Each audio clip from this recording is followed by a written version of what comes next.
20 doctors gave up on the sick millionaire, but the maid who cleaned his room found the cure. 20 of the nation's most brilliant doctors had declared Stanley Whitmore a medical impossibility, a dying man whose millions couldn't buy him another day. But as they walked away in defeat, a young maid named Naomie quietly entered his room, carrying 2 small glass bowls of herbs that would change everything. Before we get deep into the story, please let me know in the comments where you're watching from. Hit subscribe if you're hooked in and ready to enjoy this story, because tomorrow I have another beautiful story to share with you, and I don't want you to miss it for anything. Now, let's get into the story. The fluorescent lights of St. Catherine's Medical Center hummed with the same relentless rhythm that had marked Stanley Whitmore's 43 days in room 412. Outside his window, Manhattan's skyline glittered with the promise of life continuing for everyone but him. At 42, Stanley had built an empire worth $800 million, but now he lay tethered to machines that beeped and whirred, counting down what remained of a life that medicine had declared unsavable. His condition was a medical enigma, a rare autoimmune disorder that attacked every organ system with methodical precision. The 20 specialists who had been flown in from around the world had names that read like a who's who of medical excellence. Dr. Harrison Chin from Johns Hopkins, Dr. Elizabeth Hartman from Mayo Clinic, Dr. Raj Patel from Stanford Medical. They had tried everything: experimental treatments, cutting-edge immunosuppressants, even a consultation with a team from the CDC. Each attempt had failed more spectacularly than the last. Stanley's body was rejecting their science as ruthlessly as it was rejecting life itself. The morning sun cast long shadows across the polished floors as the medical team gathered outside his room for what everyone knew would be their final consultation. Dr. Victoria Clearwater, the lead physician and Stanley's longtime friend, stood at the center of the group, her usually immaculate composure cracking like ice under pressure. His white cell count dropped another 15% overnight, she announced to the circle of exhausted faces. Kidney function is at 18% and falling. The experimental treatment from Switzerland triggered massive liver inflammation. Her voice caught slightly. We're looking at hours, maybe days.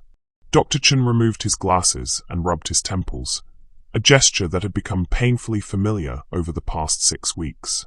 I've run every diagnostic known to medical science. I've consulted with colleagues in Tokyo, London, Geneva. This isn't just rare, it's unprecedented. It's as if his immune system has been reprogrammed to destroy him from the inside out. What would you do if you were told the person you cared about was medically unsavable? Share your thoughts below. The weight of their collective failure pressed down on the group like a physical force. These were people who had dedicated their lives to healing, who had pulled patients back from the brink of death countless times. But Stanley Whitmore was dying, and all their knowledge, all their technology, all their desperate efforts couldn't stop it. As the doctors dispersed, their heads bowed in defeat, the hospital's quieter rhythms took over. The day shift nurses began their rounds, the cafeteria filled with the aroma of coffee and institutional breakfast, and in room 412, Stanley lay in a medication-induced haze, his breathing shallow but steady. It was 6:47 a.m. when Naomie Washington pushed her cleaning cart down the long corridor toward the private wing. At 28, she moved with the quiet efficiency of someone who had learned to be invisible in spaces where her presence was barely acknowledged. She wore the standard-issue uniform of the hospital's housekeeping staff, navy blue scrubs with St. Catherine's Environmental Services embroidered in white thread above her heart. Her dark hair was pulled back in a neat bun beneath a small white cap, and her brown eyes held a gentleness that patients often noticed even in their pain. Naomie had been cleaning rooms at St. Catherine's for 3 years, working the early morning shift that began at 5 a.m. and ended at 2 p.m. She preferred these quiet hours when the hospital was less chaotic, when she could move through the halls like a ghost, tidying and disinfecting the spaces where life and death played out their eternal dance. She had been assigned to the VIP wing 2 months ago, after the previous cleaner had quit suddenly. The private rooms here were larger, more luxurious, with better views and amenities that most patients could never afford. But suffering, Naomie had learned, was the same whether you were dying in a charity bed or a suite that cost more per day than she earned in a month. Room 412 had become part of her routine, though it was unlike any other room she had cleaned. The constant parade of specialists, the experimental equipment, the hushed conversations outside the door. Everything about Stanley Whitmore's case screamed of desperation, dressed up as medical expertise. She had watched the procession of doctors come and go, their expensive shoes clicking against the polished floors, their voices growing quieter and more strained with each passing week.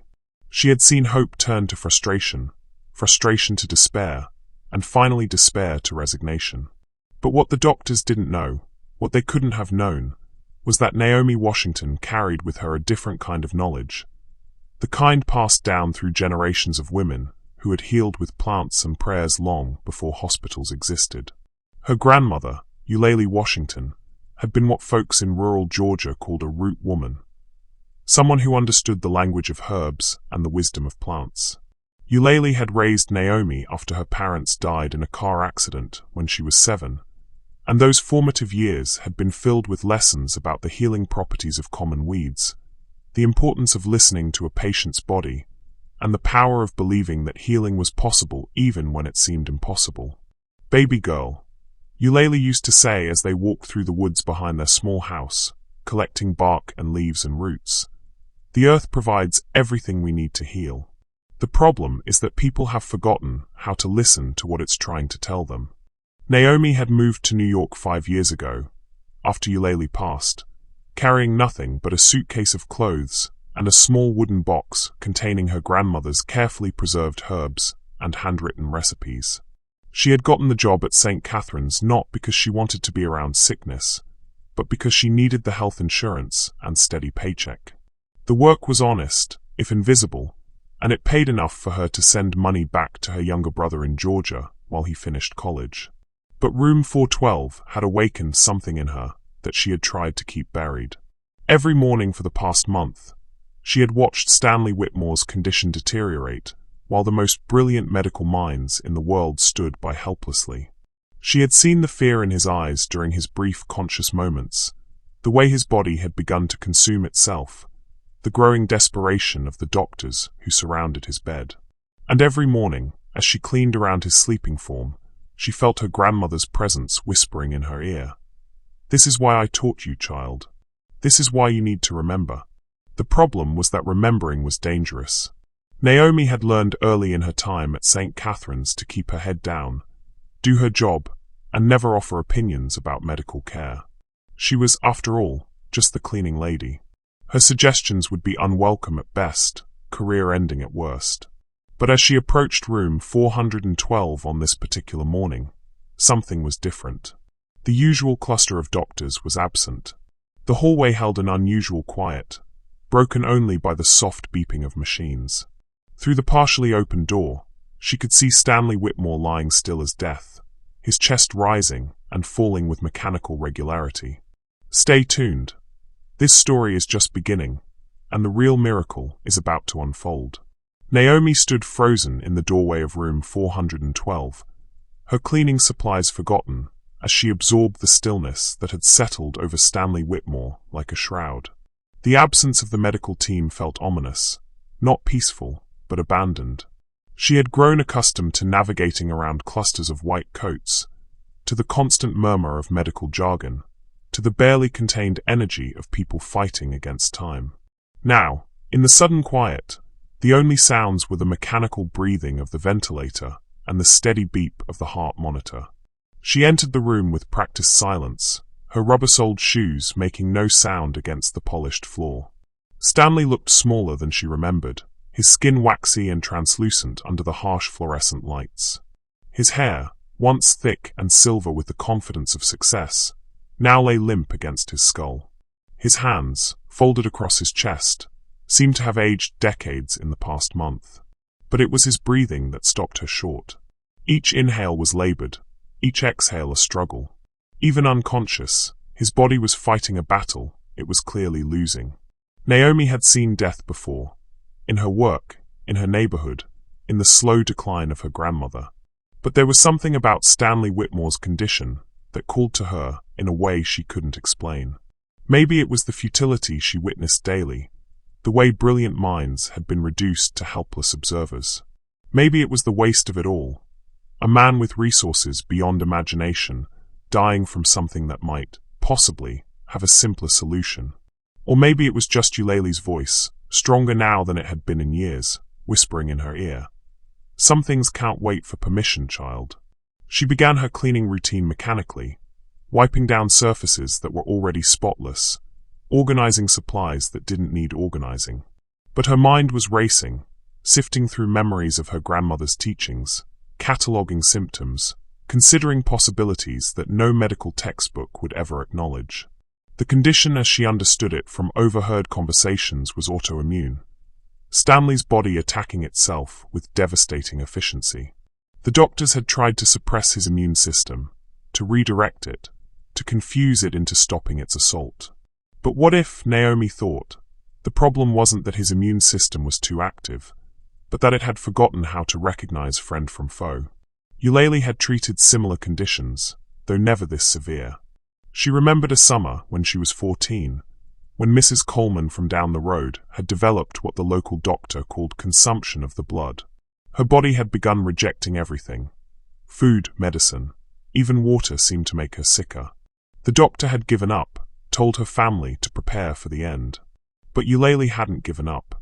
She had spent 3 days in the woods, gathering specific plants at specific times of day, preparing a remedy that seemed impossibly simple compared to the complexity of the illness. A tea made from elderflower and nettle, sweetened with wild honey and blessed with words that had been passed down for generations. Mrs. Coleman had recovered completely within a week. The body remembers how to heal, Eulalie had explained to a skeptical teenage Naomie. Sometimes it just needs to be reminded. The memory was so vivid that Naomie could almost smell her grandmother's kitchen, could almost feel the steam rising from the pot where herbs simmered into medicine. She glanced at Stanley, then at the door, calculating risks and possibilities. The rational part of her mind listed all the reasons why this was a terrible idea. She could lose her job. She could face legal consequences. She could be accused of interfering with medical treatment, of endangering a patient, of practicing medicine without a license. Stanley Whitmore wasn't Mrs. Coleman, and St. Catherine's Medical Center wasn't rural Georgia. But the other part of her mind, the part that carried Eulalie's wisdom, was already making plans. Her shift ended at 2 p.m. She could go home to her small apartment in Queens, to the wooden box where her grandmother's herbs waited in glass jars and paper packets. She could prepare the remedy the way Eulalie had taught her, bringing it back during the quiet hours of the night shift when the hospital was less vigilant. The decision made itself. She finished her cleaning with unusual speed, her movements efficient and purposeful. She nodded to the nurses at the station, checked out with her supervisor, and took the subway home with her heart pounding against her ribs. Her apartment was a studio on the 4th floor of a pre-war building, with a fire escape that looked out over a small community garden. It wasn't much, but it was hers, and more importantly, it was where she kept Eulalie's legacy. The wooden box sat on her kitchen table like a small altar.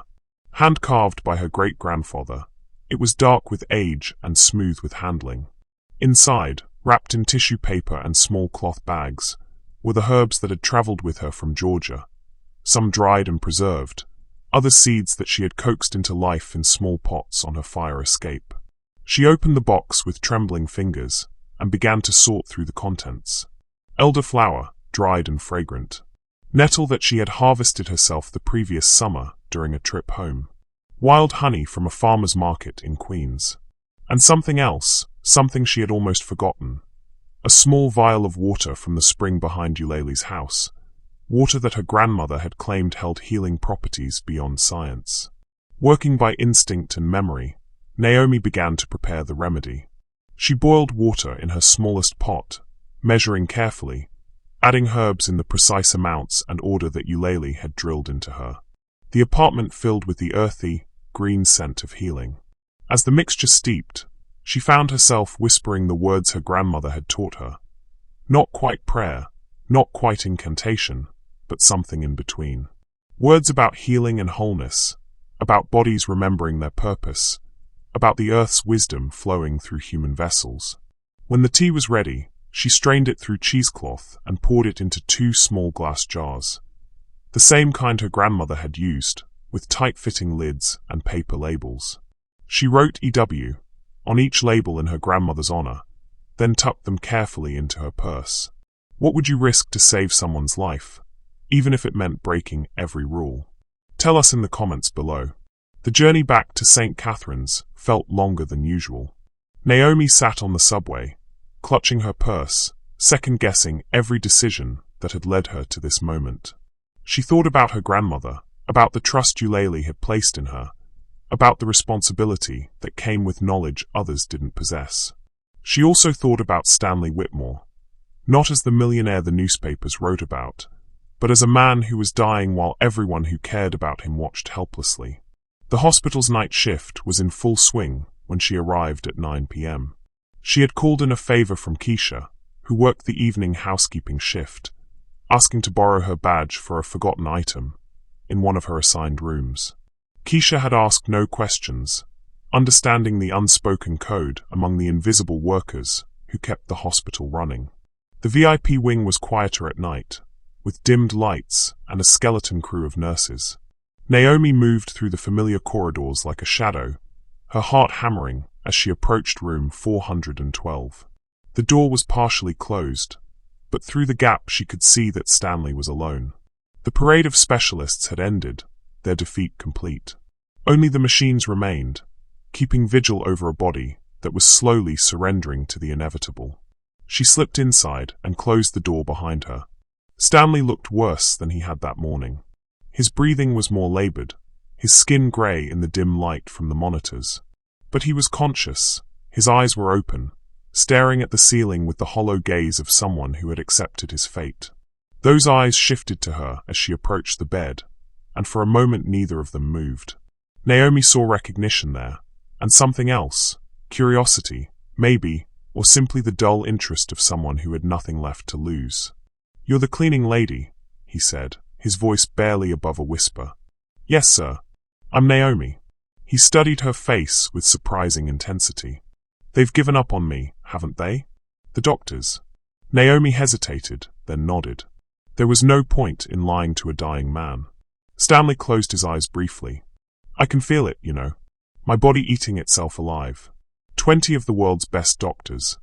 And they're all standing around watching me die, like it's some kind of fascinating medical curiosity." "Mr. Whitmore," Naomie began, then stopped. "How did you explain something that sounded like madness? How did you tell a rational man that you believed you could help him with herbs and honey when medical science had failed?" But Stanley's eyes were on her again, and this time there was something different in them. Not hope, exactly, but attention. Real attention. The kind that saw her as a person rather than part of the hospital's invisible machinery. "You want to tell me something?" he said. It wasn't a question. Naomie reached into her purse and withdrew the 2 small jars. The amber liquid caught the light from the monitors, glowing softly in the dim room. "My grandmother was a healer," she said quietly. "She taught me things that doctors don't learn in medical school. Things about plants and remedies that have been used for hundreds of years." Stanley's gaze moved from her face to the jars in her hands. "And you think? I think your body has forgotten how to heal itself. The doctors are trying to force it to stop fighting, but maybe what it needs is to remember why it should fight for you instead of against you." The silence stretched between them, filled with the beeping of machines and the whisper of artificial breath. Naomie could see Stanley weighing her words, calculating odds and possibilities with the same mind that had built an empire. "If I'm caught giving this to you, I'll lose my job," she said. "Probably face charges. If it doesn't work, I'll be dead anyway," Stanley finished. "And if it does work, then maybe we'll both have learned something about what healing really means." Stanley closed his eyes again, and for a moment Naomie thought he was going to refuse. Then he opened them and looked directly at her. "What's your grandmother's name?" "Eulalie. Eulalie Washington." "Well then, Miss Washington, I think Eulalie would want you to try." With hands that shook only slightly, Naomie opened the first jar. The scent of elderflower and earth filled the small space between them, carrying with it the weight of generations of women who had healed with wisdom rather than technology. "This might taste bitter," she warned, supporting Stanley's head as he sipped the amber liquid. "My grandmother always said that healing rarely tastes good." Stanley drank slowly, his eyes never leaving her face. When the jar was empty, she opened the second one, guiding it to his lips with the same gentle care her grandmother had shown countless patients. "How long?" he asked when he had finished. "I don't know," Naomie admitted. Grandmother's remedies worked differently for everyone. Sometimes hours, sometimes days. Sometimes. She didn't finish the sentence, but Stanley understood. Sometimes not at all. Sometimes not at all. They sat in silence for a moment, surrounded by machines that couldn't feel hope or fear, that could only measure and monitor and record. Then Stanley reached out with surprising strength and took her hand. "Thank you," he said simply, "for seeing me as worth trying to save." Naomie squeezed his fingers gently, feeling the papery texture of his skin, the flutter of his pulse. "Everyone is worth trying to save, Mr. Whitmore. My grandmother taught me that too." She stayed with him for another hour, watching for any signs of change, monitoring his breathing and color. Nothing seemed different, but Eulalie had always said that the deepest healing happened where eyes couldn't see. When she finally left, slipping out of the room as quietly as she had entered, Naomie carried with her the weight of what she had done. She had crossed a line that could never be uncrossed, had chosen to act on faith rather than fear. Now all she could do was wait, and hope that somewhere in the mystery of the human body, Eulalie's wisdom would find a way to work one more miracle. The first sign that something had changed came at 4:17 a.m. Nurse Patricia Chen, no relation to the famous Dr. Harrison Chen, was making her routine rounds when she noticed that Stanley Whitmore's breathing had shifted. After 43 days of mechanical, labored inhalations, his chest was rising and falling with something that almost resembled natural rhythm. She paused at his bedside, studying the monitors that had become as familiar to her as her own heartbeat. His oxygen saturation was up 3 points. Nothing dramatic, nothing that couldn't be explained by the natural fluctuations of a dying body. But Patricia had been a critical care nurse for 15 years, and she had developed an instinct for the subtle changes that preceded either recovery or final decline. She made a note in his chart and moved on, but something nagged at her throughout the rest of her shift. By 6 a.m., when the day shift began arriving, Stanley's vital signs had stabilized at levels they hadn't reached in over a week. Dr. Clearwater, who had taken to arriving earlier and earlier as her patient's condition worsened, found herself staring at numbers that didn't make sense. "Run the blood work again," she told the lab technician who brought the morning results. "And check the machines. Something's wrong." But the machines were fine, and the second blood draw confirmed what the first had shown. Stanley Whitmore's white cell count had increased by 12% overnight. His kidney function had improved from 18% to 23%. Small changes, incremental improvements that might mean nothing at all, or might mean everything. Dr. Clearwater called an emergency consultation for 8 a.m. By the time the core team assembled, she had stopped summoning all 20 specialists, focusing now on just the 6 who knew Stanley's case most intimately. The improvements had become impossible to ignore. "His inflammatory markers are down 15%, Dr. Chen reported, his voice carrying the careful neutrality of a man who had learned not to hope too quickly. "Liver enzymes are showing improvement. Brain activity on the EEG is more normal than we've seen in 3 weeks. Dr. Hartmann from Mayo Clinic frowned at her tablet. "This doesn't make medical sense. Patients in his condition don't just start getting better. Not without intervention." "What changed?" Dr. Patel asked. "What did we do differently yesterday?" The question hung in the air like a challenge. They all knew the answer. They had done nothing differently. In fact, they had essentially stopped trying, had begun the difficult process of shifting from treatment to comfort care. "Could it be delayed response to one of the earlier treatments?" suggested Dr. Martinez, the youngest member of the team. "Sometimes the body takes time to respond to intervention." Dr. Clearwater shook her head.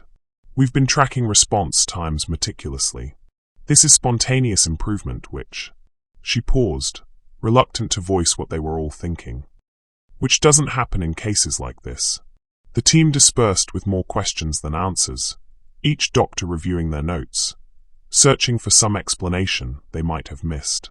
But as the morning progressed and Stanley's improvements continued, small but steady, like water slowly filling a vessel, the mystery only deepened. Meanwhile, 3 floors down in the hospital's basement break room, Naomie Washington sat with her untouched coffee, trying to read yesterday's newspaper without absorbing a single word. She had barely slept, her mind cycling through every possible outcome of what she had done. Part of her desperately wanted to find an excuse to visit the VIP wing, to somehow learn whether Stanley was better or worse or unchanged. The other part of her was terrified to know. What if the remedy had made him worse? What if his condition had deteriorated overnight, and she was responsible? What if, and this thought was almost more frightening, what if it had actually worked? Her phone buzzed with a text from her supervisor.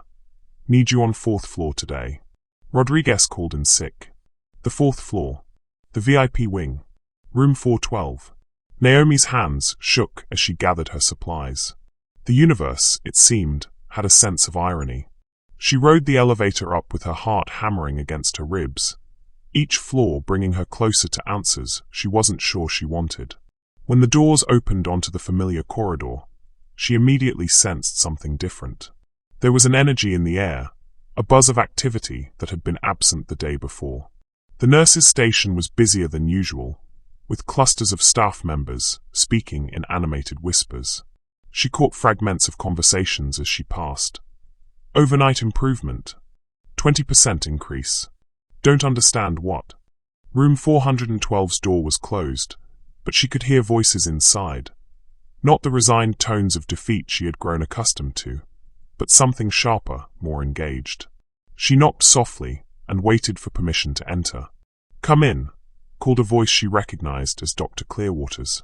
Naomie pushed the door open to find 4 doctors surrounding Stanley's bed, their attention focused on tablets and charts and the monitors that had become the arbiters of hope and despair. Stanley himself was sitting up, actually sitting up, looking more alert than she had seen him in weeks. His eyes found hers immediately, and for a moment that felt like an eternity, they stared at each other across a room full of people who had no idea what had passed between them in the darkness of the previous night. Just cleaning, Naomie mumbled, beginning to back out of the room. No, it's fine, Dr. Clearwater said absently, not looking up from her tablet. We'll be done in a moment. But Stanley was still watching her, and she saw something in his expression that made her pulse quicken. Not just recognition, but knowledge. The kind of understanding that passes between people who have shared something profound and unexplainable. Mr. Whitmore, Dr. Chun was saying, we need to run more comprehensive tests. These improvements are encouraging, but we don't understand what's causing them. Has anything been different? Anything at all? Stanley's gaze shifted to the doctor, then back to Naomie, who was now moving around the room's periphery with her cleaning supplies, every nerve in her body screaming at her to flee. Different how? Stanley asked. Anything you might have eaten, any change in routine, any medications or supplements. The silence that followed felt charged with electricity. Naomie could feel Stanley weighing his words, could almost hear the calculations happening behind his eyes. If he told them about the herbal remedy, she would be exposed, investigated, probably prosecuted. Her job, her future, her freedom, all of it could disappear with his next sentence. No, Stanley said finally. Nothing different. The relief that flooded through Naomie was so intense it left her lightheaded. She focused on her cleaning with exaggerated attention, afraid that any gesture might betray her. Well, Dr. Clearwater said, whatever's happening, we need to monitor it closely. I want blood work every 4 hours, continuous cardiac monitoring, and I want to see the results from the kidney function tests as soon as they're available. The doctors filed out, their voices carrying cautious optimism mixed with scientific bewilderment. Naomie remained in the room, unnecessarily wiping down surfaces that were already clean, waiting for the corridor to clear. When they were finally alone, Stanley spoke without looking at her. "I can feel it," he said quietly, "like a warmth spreading through my chest, like my body remembering something it had forgotten." Naomie set down her cleaning cloth and moved closer to the bed. In the natural light streaming through the window, Stanley's color was noticeably better. The grey pallor that had marked him as dying was giving way to something that looked almost like life. "How do you feel?" she asked.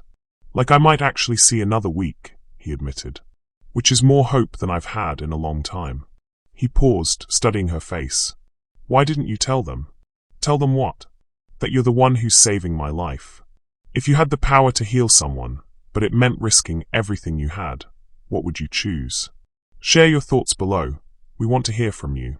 The question hung between them, loaded with implications neither of them was ready to fully explore. Naomie had spent her life invisible, unnoticed, existing in the margins of other people's stories. The idea of stepping into the center, of claiming credit for something that defied medical explanation, felt impossible. "I'm just the cleaning lady, Mr. Whitmore," she said. "No," Stanley replied with surprising firmness. "You're the woman who saw a dying man and decided to try something when everyone else had given up. You're the one who risked everything to help someone you barely know. That's not just anything." Over the next 3 days, Stanley's improvement accelerated beyond anything the medical team could have predicted. His kidney function jumped to 40%. His white cell count normalized. The mysterious inflammation that had been consuming his organs began to recede like a tide rolling back from the shore. The doctors were beside themselves. Dr. Clearwater assembled teams of specialists to review every aspect of Stanley's case, searching for some explanation they might have missed. They tested his food, analyzed his medications, examined his environment. They consulted with experts in rare diseases, with researchers studying spontaneous remission, with anyone who might offer insight into the impossible recovery happening before their eyes. But Naomie knew, and Stanley knew, and between them lay a secret that grew heavier with each passing day. On the 4th morning after the remedy, as Naomie cleaned room 412 with her usual quiet efficiency, Stanley broke their careful dance of unspoken communication. "I've been thinking about what you said. About your grandmother." Naomie paused in her dusting. "What about her?" "About healing being more than just medicine. About the body remembering." He shifted in his bed, stronger now than he had been in months. "I keep wondering what she would have thought about all this. About 20 brilliant doctors being stumped by herbs and honey. She would have said that sometimes the oldest knowledge is the truest knowledge," Naomie replied. "That we make things too complicated when the earth already provides everything we need." She sounds like she was a remarkable woman. She was. Naomie's voice softened. She used to say that healing was about more than just fixing what's broken. She said it was about helping people remember who they were before they got sick. Stanley considered this. "I've been so many things in my life. Businessman, investor, dealmaker. But I don't think I ever knew who I was before I got sick. Before I got rich, even. And now I feel like I'm discovering that for the first time. Like whatever you gave me didn't just heal my body. It's healing something deeper." The conversation was interrupted by a knock on the door. Dr. Clearwater entered, followed by Dr. Chun and a woman Naomie didn't recognize. Someone with the crisp efficiency of hospital administration. "Mr. Whitmore," Dr. Clearwater began, "this is Ms. Jennifer Walsh from the hospital's legal department. She'd like to ask you some questions about your recovery." Stanley's expression became carefully neutral. "What kind of questions?" Ms. Walsh stepped forward, her smile professional but cold. "Mr. Whitmore, your case has become quite unusual. Medically speaking, what's happening to you shouldn't be possible. We're required to investigate any unexplained changes in patient condition, particularly when they're as dramatic as yours have been." "I see. And what does that investigation entail?" "We'll need to review all aspects of your care, interview everyone who has had access to your room, examine any substances or materials that might have been introduced to your environment." Ms. Walsh's gaze swept the room, lingering for a moment on Naomie, who continued her cleaning with studied casualness. "We're also required to report unusual cases to the State Health Department," Dr. Clearwater added reluctantly. "Your recovery will likely be studied, published. There's already interest from several medical journals." Stanley nodded slowly, but Naomie could see the tension in his shoulders, the way his hands had clenched slightly against the bedsheets. The investigation would uncover everything. Security footage, access logs, witness statements. It was only a matter of time before they traced the inexplicable improvement back to that night, when a cleaning lady had entered his room with 2 small jars of herbal tea. "Of course," Stanley said smoothly. "I want to understand what happened as much as you do." But his eyes found Naomie's in the reflection of the window, and in them she saw fear. Not for himself, but for her. He understood, as she did, that his miracle was about to become her nightmare. As the medical team and the administrator filed out, discussing protocols and procedures, Naomie finished her cleaning with mechanical precision. But her mind was racing, calculating possibilities and escape routes and consequences that grew more dire with each passing moment. She was so lost in thought that she almost missed Stanley's quietly spoken words as she prepared to leave. "Whatever happens, Miss Washington, I want you to know that you saved my life. And I won't forget that. Ever." The promise in his voice should have comforted her. Instead, it filled her with a dread that settled in her stomach like a stone. Because she was beginning to understand that saving Stanley Whitmore's life might have cost her everything else she had ever cared about. And the investigation was just beginning. The investigation began in earnest on Monday morning, exactly 1 week after Stanley Whitmore had defied medical science by choosing to live. Ms. Jennifer Walsh had assembled what she called a comprehensive review team. A collection of hospital administrators, security personnel, and external consultants whose job was to dissect every moment of Stanley's miraculous recovery. They set up a makeshift command center in Conference Room B-12, with whiteboards covered in timelines, charts tracking Stanley's vital signs, and photographs of everyone who had accessed his room in the past month. Naomie's employee photo was among them. She discovered this on Tuesday when she was summoned to the conference room for what Ms. Walsh described as a routine interview with all staff members who had regular access to Mr. Whitmore's room. The summons came via her supervisor, Mrs. Rodriguez, who delivered it with the kind of careful neutrality that meant trouble. "Just answer their questions honestly," Mrs. Rodriguez advised as they walked toward the elevator. "You haven't done anything wrong." But Naomie's hands were shaking as she pressed the button for the second floor, and her mouth felt dry as cotton. She had spent the previous 3 days in a state of barely controlled panic, jumping at every unexpected sound, analyzing every glance from co-workers, waiting for the moment when her secret would finally be exposed. The conference room was intimidatingly corporate, with its polished table and floor-to-ceiling windows overlooking the hospital's main courtyard. Ms. Walsh sat at the head of the table, flanked by a security officer Naomie didn't recognize, and a man in an expensive suit who introduced himself as Dr. Marcus Webb from the State Health Department. "Please have a seat, Miss Washington," Ms. Walsh said, gesturing to a chair that felt like it belonged in an interrogation room. "This shouldn't take long." They started with routine questions: her employment history, her daily duties, her interactions with patients. Naomie answered carefully, truthfully, her grandmother's voice in her head reminding her that truth was a powerful protection as long as it was offered with wisdom. "You clean Mr. Whitmore's room every morning?" Dr. Webb asked, consulting a tablet. "Yes, sir. Monday through Friday, around 7 a.m. "And have you ever observed anything unusual about his condition or his care?" "I'm not qualified to judge medical conditions, sir. I just clean." Ms. Walsh leaned forward slightly. "But you must have noticed the parade of specialists, the experimental treatments. Mr. Whitmore's case has been quite extraordinary." "Yes, ma'am.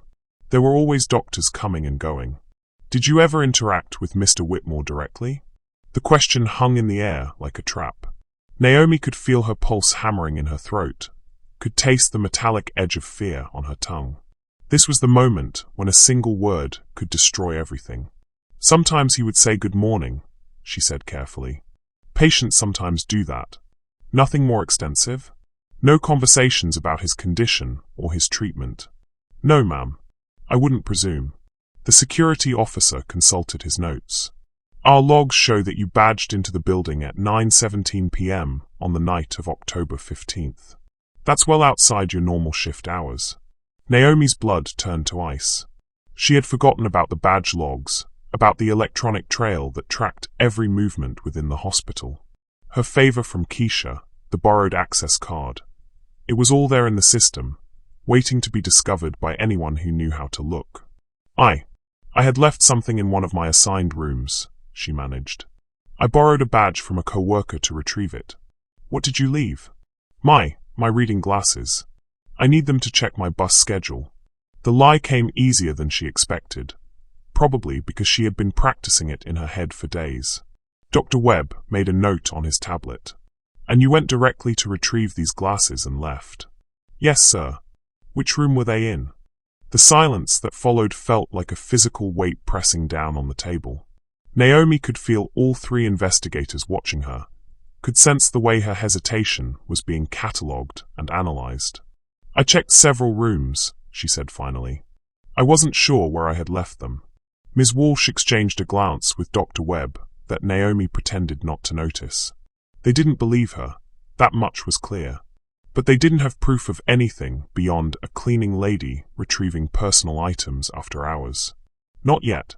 Miss Washington, Dr. Webb said, I'm going to ask you a direct question, and I need you to understand that this investigation has legal implications. Did you provide Mr. Whitmore with any substances, medications, treatments, or remedies of any kind? The room fell silent except for the distant hum of hospital machinery and the barely audible whisper of the ventilation system. This was it, the moment Eulalie had always warned her about, when the choice between truth and safety would define everything that followed. Naomie thought of her grandmother, of the generations of healing women who had faced similar moments when their knowledge was seen as threat rather than gift. She thought of Stanley, lying in his bed, growing stronger every day because she had been brave enough to act when courage was required. She thought of her job, her future, her freedom, all of it hanging on her next words. No, sir, she said quietly. I did not.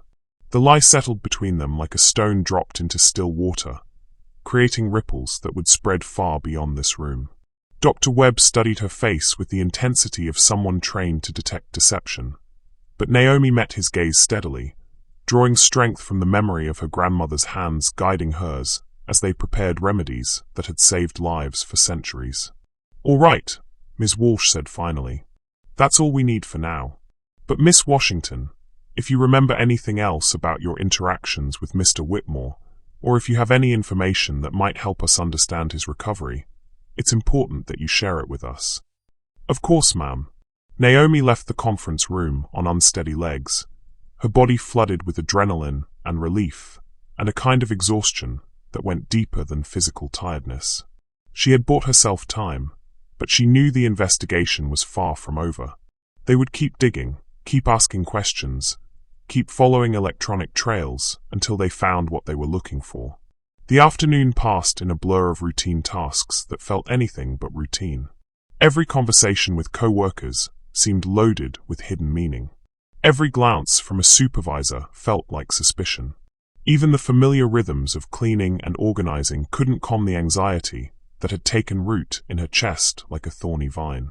She was leaving the building at the end of her shift when she heard her name called from behind. Miss Washington? Naomie. She turned to find Stanley Whitmore approaching across the hospital's main lobby, moving with the steady gait of a man who had recently remembered what it felt like to be alive. He was dressed in street clothes, expensive but understated, and looked more human than she had ever seen him. Still thin from his illness, still bearing the marks of his ordeal, but undeniably, miraculously alive.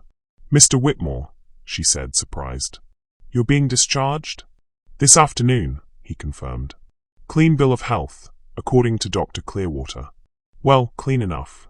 He studied her face with concern. You look worried. Naomie glanced around the busy lobby, aware of how their conversation might appear to anyone watching. A wealthy patient talking to a cleaning lady was unusual enough to attract attention, and attention was the last thing she needed. "I'm fine," she said. "Just tired." "They interviewed you, didn't they? About the investigation?" The directness of his question caught her off guard. "How did you?" "Because they interviewed me too. 3 times, in fact. Very thorough questions about every aspect of my stay here." Stanley moved closer, lowering his voice. "They're looking for an explanation that doesn't exist in their textbooks." "And what did you tell them?" "The same thing I told them before. That nothing unusual happened, that my recovery is as much a mystery to me as it is to them." He paused, his eyes searching her face. "But I know they don't believe me. And I suspect they don't believe you either." Naomie felt a chill of fear mixed with something else. Gratitude, maybe, for his protection, but also a growing awareness of how precarious her position had become. "Mr. Whitmore, I think it's best if we don't." "Have dinner with me," he said suddenly.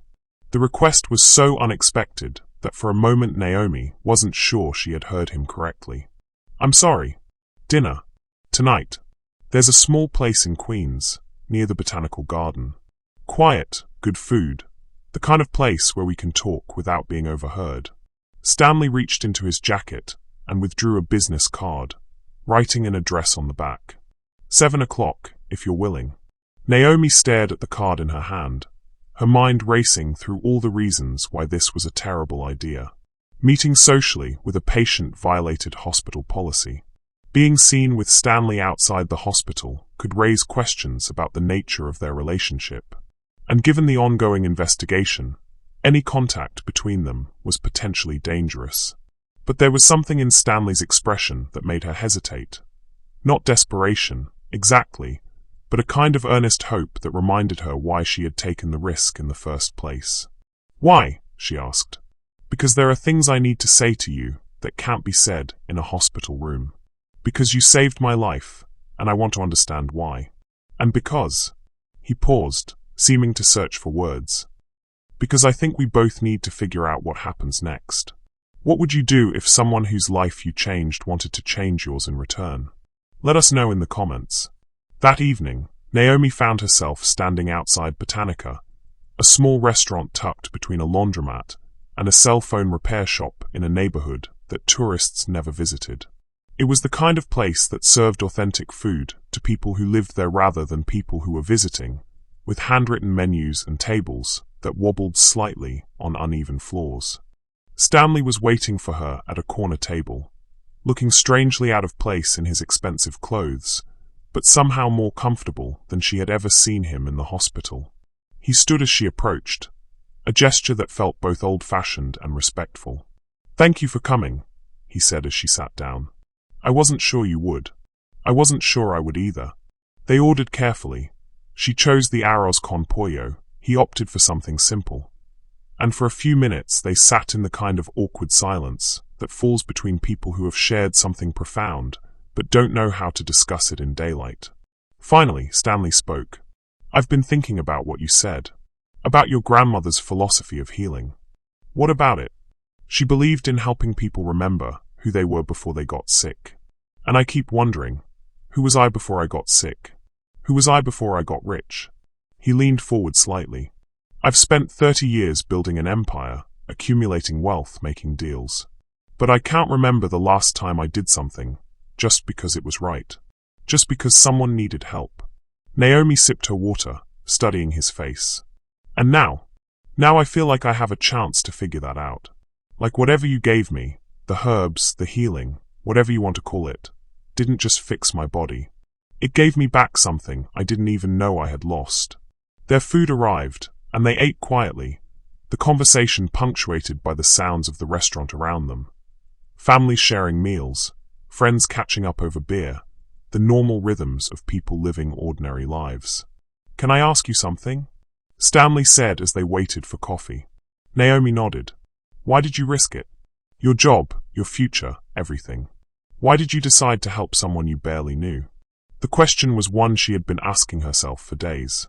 The easy answer was that she couldn't stand to watch someone die when she believed she could help.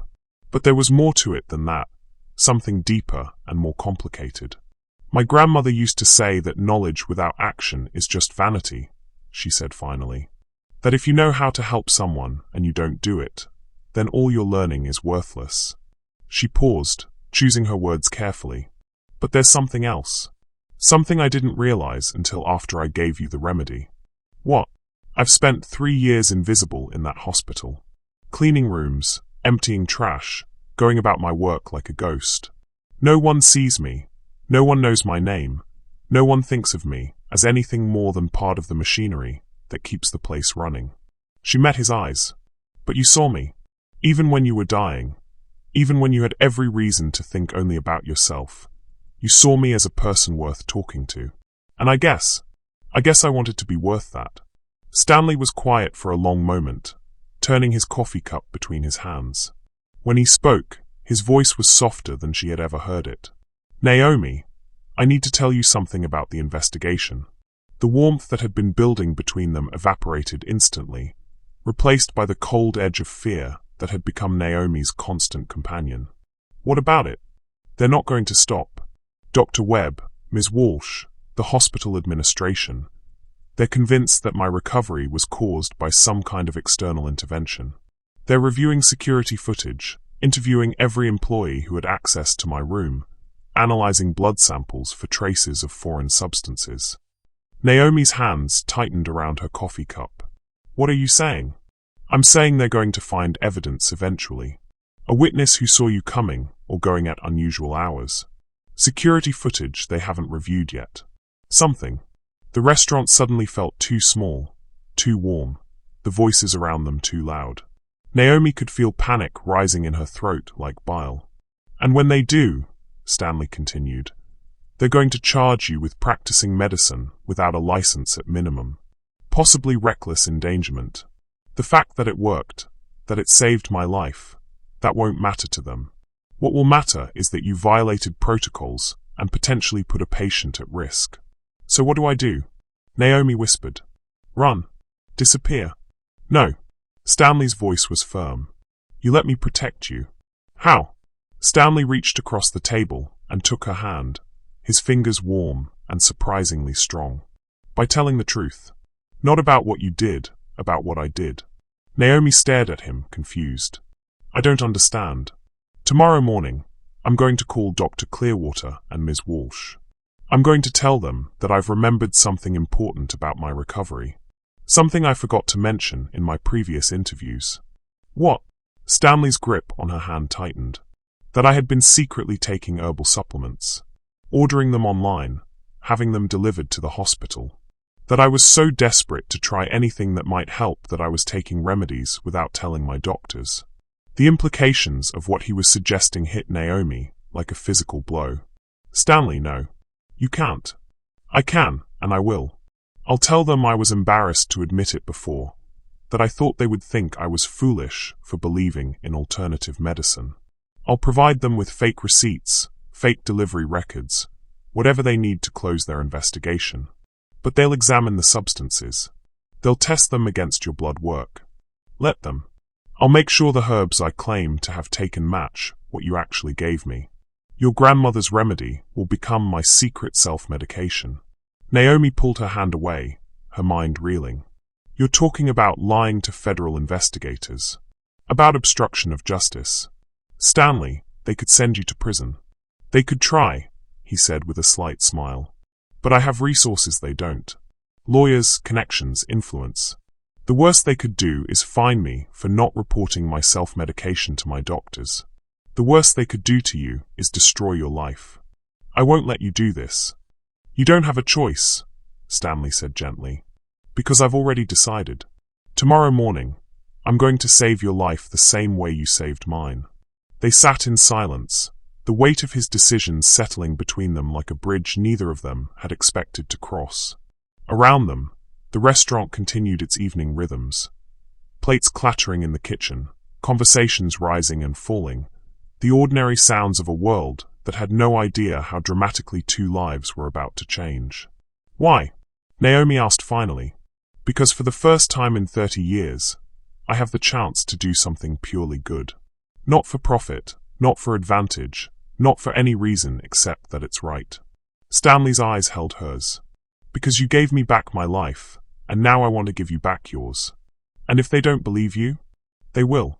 Because I'm very good at making people believe what I need them to believe. It's how I built my fortune. His smile held no humor. The difference is that this time, I'll be using that skill for something that matters. As they prepared to leave the restaurant, Stanley reached into his jacket and withdrew a thick envelope. What's this? Naomie asked. Your future, he said simply. There's enough money in there to disappear if you need to start over somewhere else, to go back to school, to do whatever you want with your life. Naomie stared at the envelope in her hands, overwhelmed by the weight of both the money and the gesture it represented. Stanley, I can't accept this. Yes, you can. Because whether my plan works or not, you're going to need options. And because... He paused, searching for words. Because helping you is the first thing I've done in decades that doesn't feel like a transaction. It feels like healing. They parted in the parking lot behind the restaurant, with promises to stay in touch and hopes that neither of them entirely believed. As Naomie watched Stanley's expensive car disappear into the night, she felt the envelope in her purse like a talisman, not just of money, but of possibility. But she also felt the weight of what was coming. Tomorrow, Stanley would lie to federal investigators to protect her. Tomorrow, he would risk his own freedom to preserve hers. Tomorrow, everything would change again. And for the first time since this had all begun, Naomie Washington allowed herself to hope that maybe, just maybe, they would both survive what came next. Stanley Whitmore made the call at exactly 8 a.m. the next morning, from the study of his Fifth Avenue penthouse apartment that he hadn't seen in nearly 2 months. The city spread out below him through floor-to-ceiling windows, a glittering testament to the life he had built through decades of calculated decisions and strategic moves. But this call, this moment, was different from every business negotiation he had ever conducted. This time, he was lying to save someone else. Dr. Clearwater? It's Stanley. I need to schedule a meeting with your investigation team. There's something about my recovery that I haven't told you. The meeting was set for 2 p.m. in the same conference room where Naomie had been questioned just days before. Stanley arrived 15 minutes early, carrying a briefcase that contained carefully manufactured evidence of a deception that was actually the truth. He had spent the morning with his legal team, crafting a story that would be believable, traceable, and ultimately harmless to everyone except himself. The investigation team was waiting for him. Ms. Walsh, Dr. Webb, Dr. Clearwater, and 2 additional officials Stanley didn't recognize.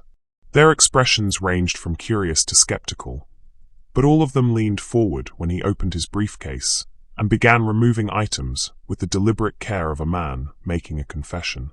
I've been taking herbal supplements, Stanley began, his voice carrying just the right mixture of embarrassment and resignation. Traditional remedies that I ordered online and had delivered to the hospital. I know I should have told you before, but I was... He paused, allowing vulnerability to creep into his voice. I was desperate, and I was ashamed. He placed several small jars on the conference table, replicas of the ones Naomie had brought to his room, filled with herbs he had procured from a traditional medicine shop in Chinatown. The labels were handwritten, designed to look like the work of someone trying to maintain their grandmother's traditions. These are what I was taking, he continued. Elderflower, nettle, wild honey. I had read about traditional remedies online, found a supplier who claimed to use authentic methods. I thought maybe where modern medicine had failed, something older might work.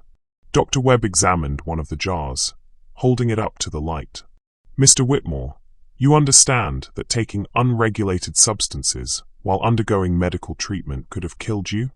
I understand that now. But at the time, I was dying anyway. What did I have to lose? Ms. Walsh consulted her tablet.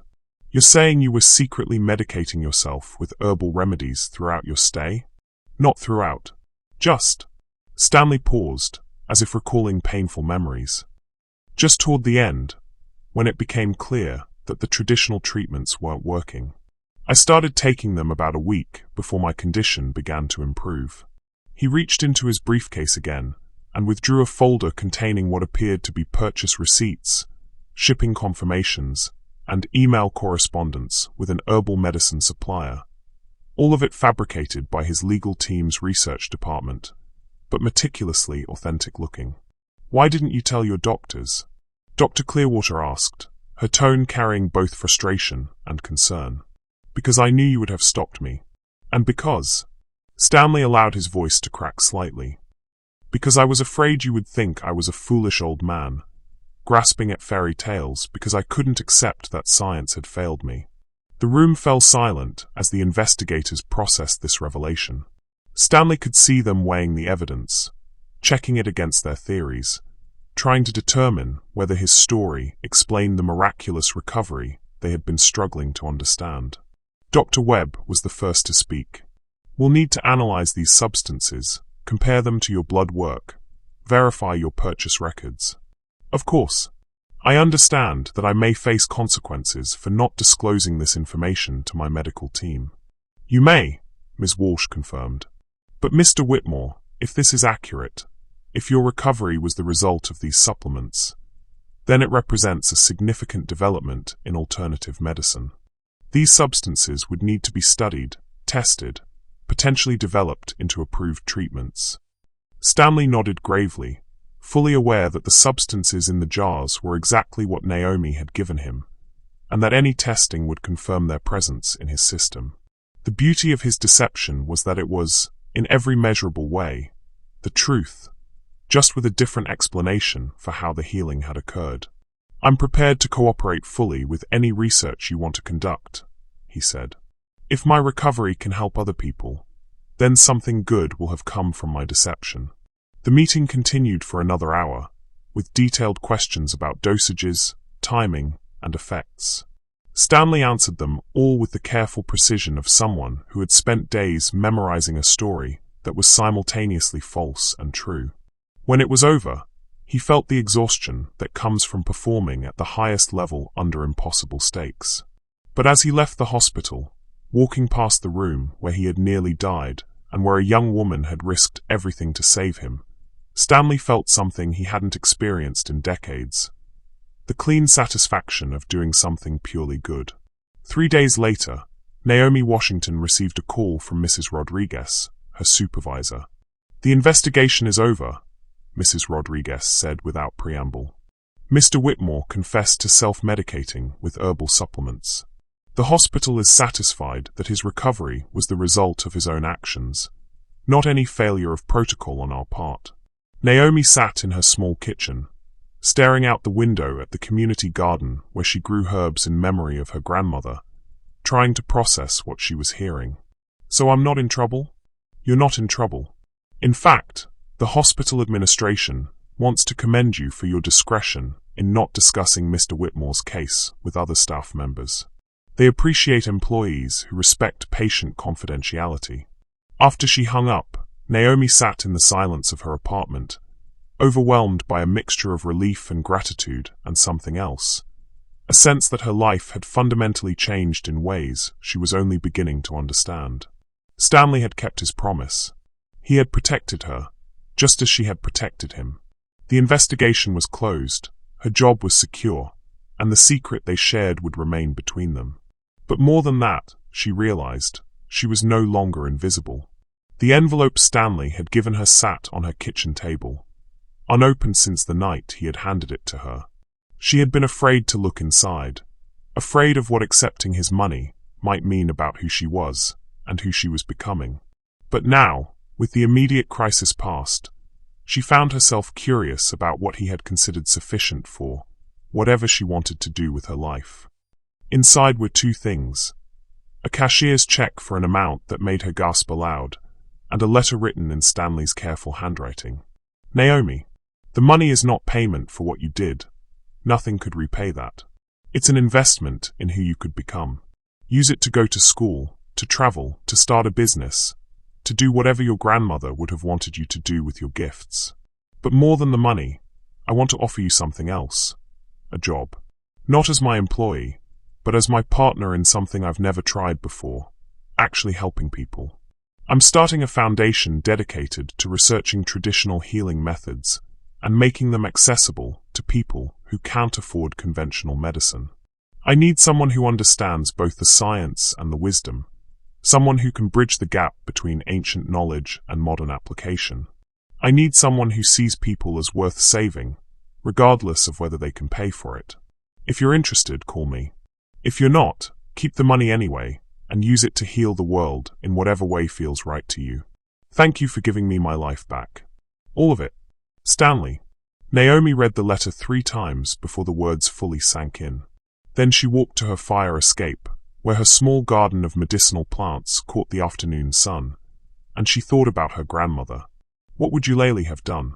What would she have said about an opportunity to bring her healing knowledge to people who needed it, backed by resources that could make a real difference in the world?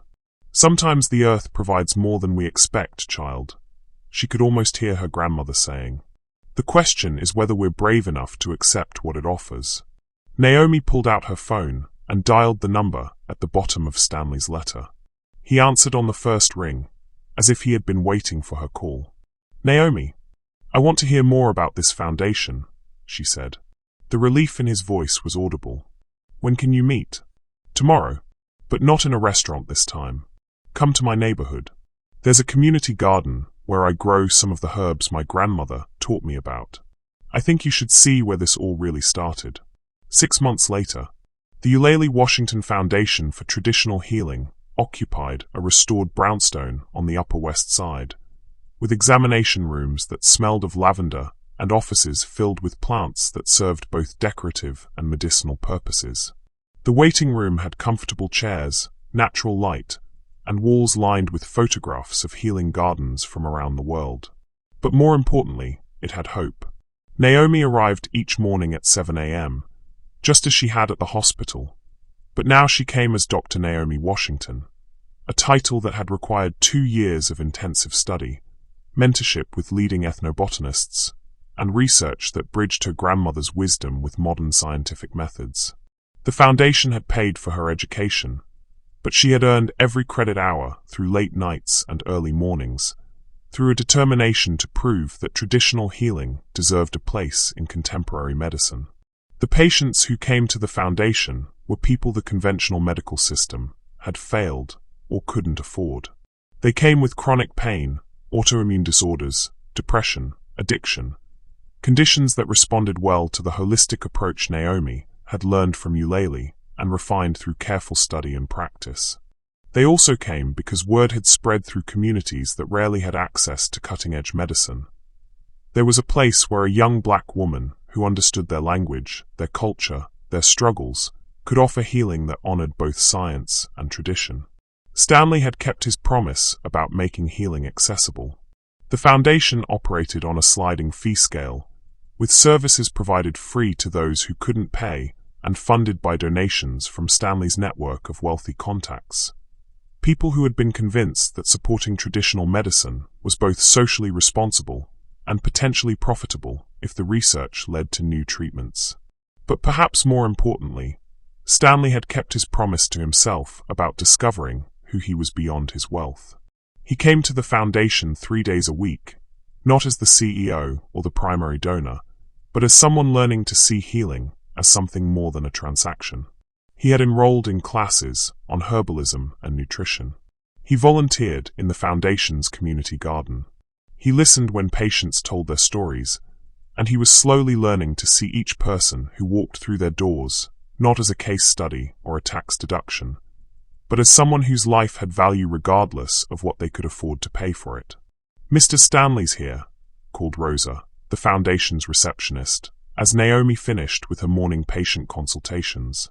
She found him in the garden behind the building, kneeling among the raised beds where they grew medicinal plants, his expensive clothes forgotten as he carefully transplanted seedlings that would eventually become remedies for people he would never meet. "How was the appointment with Mrs. Chun?" he asked, looking up from the soil. "Good. Her arthritis is responding well to the turmeric and ginger protocol. She's been able to reduce her prescription medications by half." "That's wonderful." Stanley stood, brushing dirt from his knees, and Naomie marveled.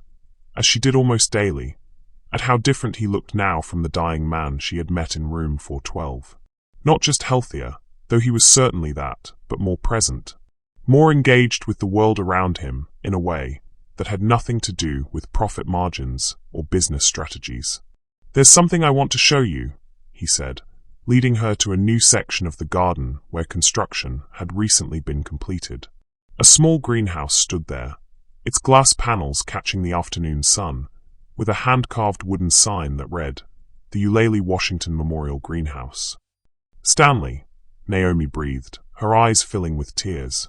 "I thought it was time your grandmother had a proper memorial," he said quietly. "Somewhere that honored her legacy of healing." Inside the greenhouse, Naomie found plants she recognized from her childhood. Herbs that her grandmother had grown, remedies that had been passed down through generations of healing women. But there were also plants she didn't know, specimens gathered from traditional healers around the world, representing healing traditions that spanned continents and cultures. What legacy do you want to leave behind? How do you hope to heal the world? Share your thoughts in the comments below. Your story matters too. "It's perfect," she whispered, touching the leaves of a plant that smelled exactly like her grandmother's kitchen on summer mornings. "There's something else," Stanley said, reaching into his pocket and withdrawing a small glass jar, identical to the ones Naomie had carried to his hospital room all those months ago. "I've been working with a lab to analyze the exact composition of your grandmother's remedy. We want to develop it into a standardized treatment that can be studied and approved for clinical use." Naomie took the jar, feeling its familiar weight, remembering the night when she had risked everything to offer healing to a dying man who had become so much more than a patient. "Do you think she would approve?" she asked. "Of everything we've built here?" Stanley considered the question seriously. "I think she would say that healing was never meant to be hoarded. That knowledge without sharing is just selfishness dressed up as wisdom." They stood in the greenhouse together, surrounded by the quiet green life that had brought them together and continued to sustain them. Outside, the city hummed with its usual rhythms, people hurrying to appointments, chasing deadlines, building fortunes and losing them. But in this small space, time moved differently, measured not in profit and loss, but in growth and healing, and the slow miracle of lives being transformed. "I have something to tell you," Stanley said suddenly. Naomie looked at him, noting something different in his expression. Not worry, exactly, but significance. "Dr. Clearwater called this morning. There's a patient at St. Catherine's, a young girl with the same autoimmune condition I had. The traditional treatments aren't working, and the family is asking specifically for me. They heard about my recovery and want to know if I could help. And I told her I couldn't help, but I knew someone who could." Stanley smiled. "I told her about you, about the foundation, about everything we've learned about combining traditional healing with modern medicine." Naomie felt her heart skip. "They want me to consult on the case?" "They want you to lead the case, as the primary practitioner, working in collaboration with their medical team." Stanley's smile widened. "Dr. Naomie Washington, officially consulting at St. Catherine's Medical Center. Not as a cleaning lady, but as a healer." The irony was not lost on either of them. Naomie returning to the hospital where she had once been invisible, now being invited back as the expert they desperately needed. It was more than vindication. It was recognition that healing could take many forms, and that sometimes the most profound cures came from the most unexpected sources. "When do I start?" she asked. "Tomorrow, if you want." The girl's name is Maria Santos. She's 8 years old, and according to her doctors, she's running out of time. Naomie nodded, already thinking through treatment protocols, considering which of her grandmother's remedies might be adapted for a child, planning how to work within the hospital systems while honoring the traditional knowledge that had saved Stanley's life. As they walked back through the Foundation's building, past examination rooms where people were being healed with patience and plants, and the kind of attention that saw each patient as a whole person rather than a collection of symptoms, Naomie thought about the journey that had brought her to this moment. A year ago, she had been invisible, a cleaning lady whose knowledge and wisdom were ignored by a world that didn't know how to see her value. Now she was Dr. Washington, founder and director of a healing center that treated hundreds of patients each month, researcher whose work was being studied by medical schools around the country, and consultant to the same hospital where she had once emptied trash cans and mopped floors. But more than the titles and recognition, she had something else. The knowledge that she was living the life her grandmother had prepared her for, using gifts that had been passed down through generations of women who understood that healing was not just about curing illness, but about helping people remember their wholeness. That evening, as she prepared to leave the foundation, Naomie found Stanley in his office, reviewing grant applications from healers around the world who wanted to study traditional medicine with the backing of modern resources. "Ready for tomorrow?" he asked. "I think so. Nervous, but ready." Stanley looked up from his papers, his expression serious. "Naomie, I want you to know something. What you did for me, it wasn't just about saving my life. It was about showing me that there was another way to live, another way to use whatever gifts I've been given." "You saved my life too, you know," she replied. "Not just from the investigation, but from staying invisible forever. You saw me when no one else did. And now the whole world can see you." They stood in comfortable silence, two people whose lives had intersected at exactly the moment when each needed what the other could provide. Stanley had needed healing and hope. Naomie had needed recognition and resources. Together, they had built something neither could have imagined alone. As Naomie prepared to leave for home, she paused at the foundation's main entrance, where a plaque she had installed bore her grandmother's most important teaching. Everyone is worth trying to save. Tomorrow, she would return to St. Catherine's Medical Center, not as someone seeking permission to heal, but as someone whose authority to heal was recognized and respected. She would walk through those same corridors where she had once pushed a cleaning cart, carrying with her the same wisdom her grandmother had passed down, the same commitment to seeing each patient as someone whose life had value. But this time, she would not be invisible. This time, she would be exactly who Stanley Washington had raised her to be, a healer whose knowledge could bridge worlds, whose courage could save lives, and whose vision could transform not just individual patients, but the very understanding of what medicine could be. And in room 412, or whatever room held 8-year-old Maria Santos, another miracle was waiting to begin. The circle of healing that had started with 2 small jars of herbs and honey was expanding, carrying with it the promise that sometimes the most powerful cures come not from laboratories or pharmaceutical companies, but from grandmothers who understood that the earth provides everything we need to heal, if we're brave enough to remember how to listen to what it's trying to tell us. In the end, Stanley Whitmore had been right about one thing. Naomie Washington had saved his life. But she had also saved something else. The knowledge that healing is not just about science or tradition, not just about old wisdom or new technology, but about human beings choosing to see each other as worth saving, no matter how impossible the odds might seem. And that perhaps was the greatest miracle of all. Thank you for watching this story to the end. If you enjoyed this story, you will surely love the next one. It's as crazier and more intriguing as you can ever imagine. So do check it out. Click on the image showing on your screen right now to watch the next one.